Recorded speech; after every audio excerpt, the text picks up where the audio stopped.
नमस्कार। शब्दकोश के जनसरोकार में आपका स्वागत है। मैं मोहनलाल मोदी आज बात करूंगा हमारे जो पड़ोसी हैं पाकिस्तान और चीन, इनकी नापाक हरकतों की। ये मेरा पहला प्रयास है जब मैं कश्मीर पर, पाकिस्तान पर और चीन पर बोलने जा रहा हूं, तो ऐसा लगता है जैसे भारत का ध्यान भटकाने की एक बड़ी नापाक साजिश अंतर्राष्ट्रीय स्तर पर की जा रही है। वहीं हमारे देश का जो विपक्ष है वो उस बात की गंभीरता को समझ नहीं पा रहा। यही वजह है कि एक अनावश्यक तनाव इस देश में कश्मीर को लेकर बना हुआ है। हम सब जानते हैं हाल ही में कश्मीर के कुछ चुनिंदा क्षेत्रों में आतंकवादियों ने विस्फोट किए हैं। हमारे सेना के जवान शहीद हुए, अपूर्ण क्षति, इसमें कोई शक नहीं है। अब इसमें जो विपक्ष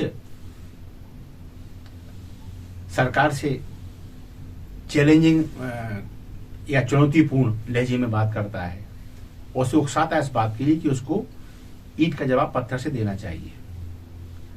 जाहिर है इसका मतलब यह है कि पाकिस्तान पर आक्रमण कर दिया जाए।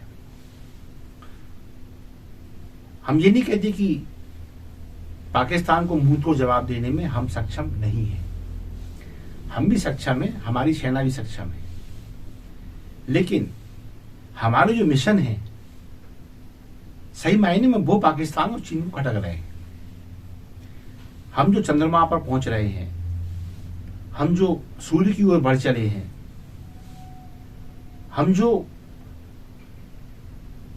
शस्त्रों के मामले में, अस्त्रों के मामले में लगातार आत्मनिर्भर हो रहे हैं, स्वदेशी उत्पादन लगातार बढ़ रहा है हमारा। और हथियारों को हम अपनी सेना को तो दे ही रहे हैं, हथियार हो, विमान हो, बड़े बड़े हेलीकॉप्टर हो, वो सब हम सेना को भी दे रहे हैं। और अब हमें बाहर के ऑर्डर भी मिल रहे हैं ताकि हम उन्हें आपूर्ति कर पाए।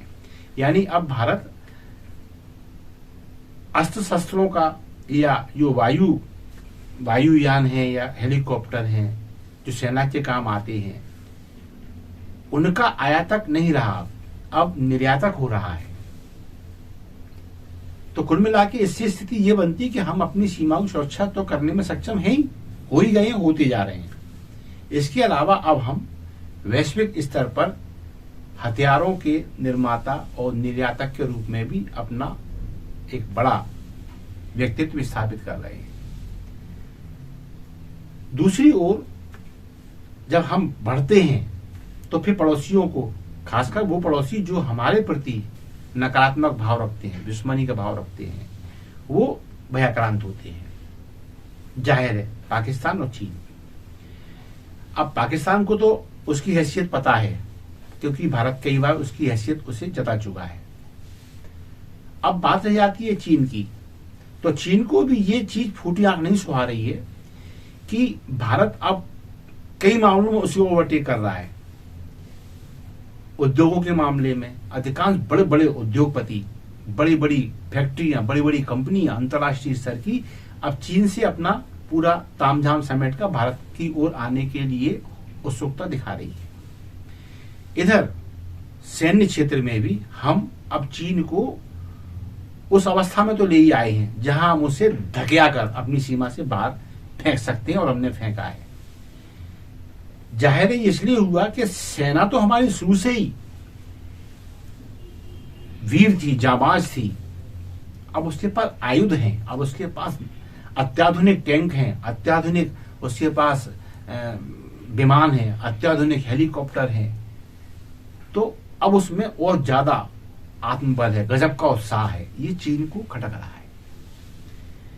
लिहाजा चीन अब नहीं चाहता कि पाकिस्तान पे कुछ ज्यादा हलचल भारत की बनी रहे या उसकी सतर्कता यहां बनी रहे।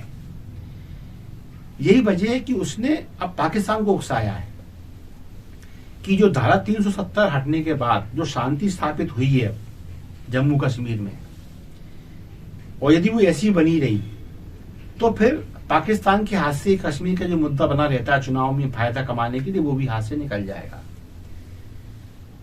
लिहाजा उसने पाकिस्तान को अपने स्तर पर सामरिक सहायता उपलब्ध कराई। जो उसकी आदत है, वो अपने जो उसकी आंखों में खटकते हैं उनके खिलाफ वो कहते हैं दुश्मन के दुश्मन से दोस्ती करता है, फिर उनको वो सारे आयुध उपलब्ध कराता है कि आप पे नहीं हमसे लो, परेशान करो लेकिन अपने पड़ोसी को। और पाकिस्तान वो कर रहा है क्योंकि पाकिस्तान पटरी से उतर चुका है अब, और चुनाव में जीतने के लिए उसको फिर जम्मू कश्मीर का मुद्दा चाहिए, फिर उसे वहां की जनता को भारत का भय दिखाना है, तो उसको यहाँ पर कुछ ना कुछ अफरा तफरी मचानी पड़ेगी।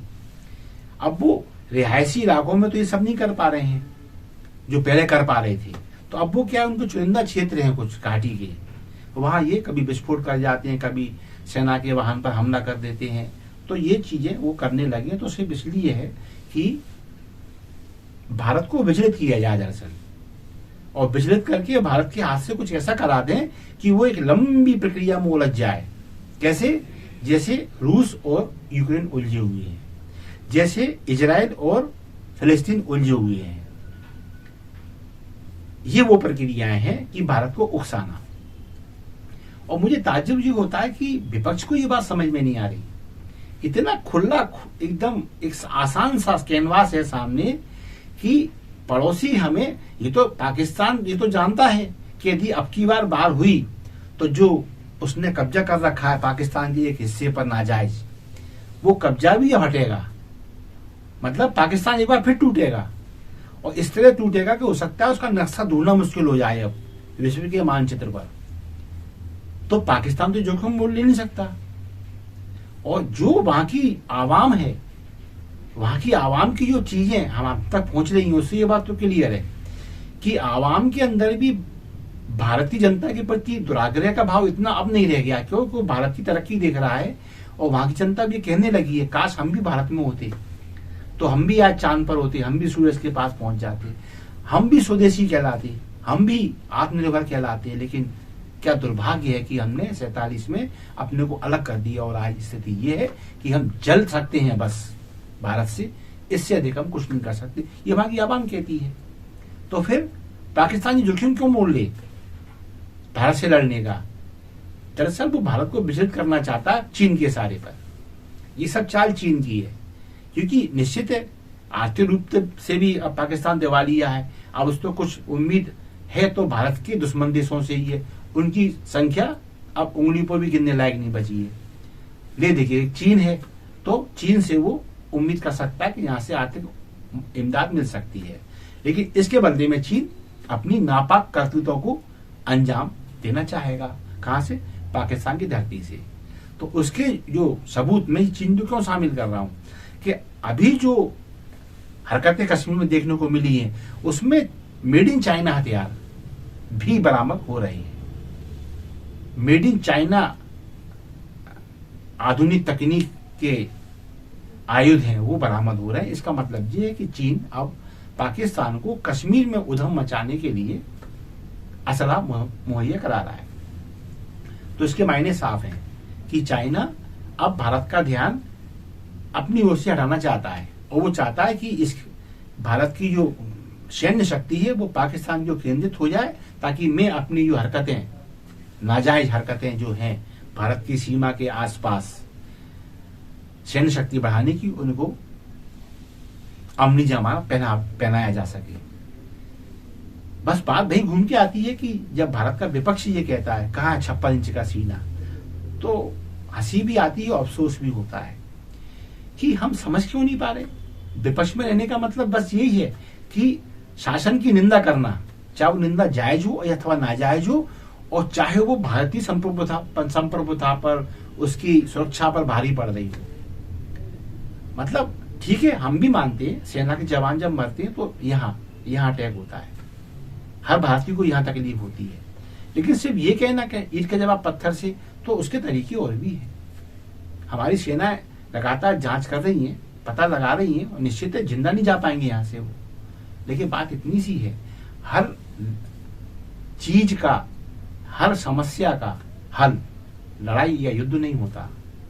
युद्ध का मतलब होता है कि लंबी प्रक्रिया में उलझ जाना। तो हमारे जो और मिशन हैं वो प्रभावित होंगे, हम जो चांद और सूरज की बात कर रहे हैं उससे हमारा ध्यान भटकेगा। हम जो आज सजा रहे हैं अपनी सेना को नई नई सामग्रियों से, सैन्य सामग्रियों से, उनसे हमारा ध्यान भटकेगा और दुश्मन यही चाहता है कि हम भटके। तो मेरा कहना सिर्फ इतना सा है कि जब मुझ जैसा एक सामान्य पत्रकार इस चीज को समझ सकता है तो भारत के विपक्ष को भी ये चीज समझना चाहिए कि हम कम से कम जो भारतीय सुरक्षा के मामले हैं उसमें तो हम सरकार के साथ खड़े दिखाई दें। अंदरूनी मामलों पे खूब आप घात प्रतिघात करो, भारत की खूब जो गलत नीतियां यदि उसकी दिखाई देती है उन पर खूब प्रहार करो, होना भी चाहिए, आलोचनाएं करो। लेकिन जब सुरक्षा की बात हो तो विपक्ष को ये समझना चाहिए कि चीन अपनी नापाक करतूतों को जब देने में नाकाम सिद्ध हो रहा है तो फिर वो पाकिस्तान का सहारा ले रहा है और हमें उसकी हरकतों को समझना चाहिए और उसकी जो मंशाएं हैं उसको पूरी नहीं होने देना चाहिए। उसका तरीका एक ही है कि हम भारतीय सेना पर भरोसा रखें और हम ये आश्वस्त रहें आज नहीं कल हमें अंततः ईद का जवाब पत्थर से ही देना है। लेकिन उसके लिए एक सही समय और सही वातावरण का चयन आवश्यक होता है, हमें उसके लिए तैयार रहना चाहिए। बस इसी के साथ मैं मोहनलाल मोदी आज कार्यक्रम को विराम दूंगा, फिर किसी मुद्दे के साथ सामने आऊंगा। तब तक के लिए आज्ञा दीजिए। नमस्कार, जय हिंद।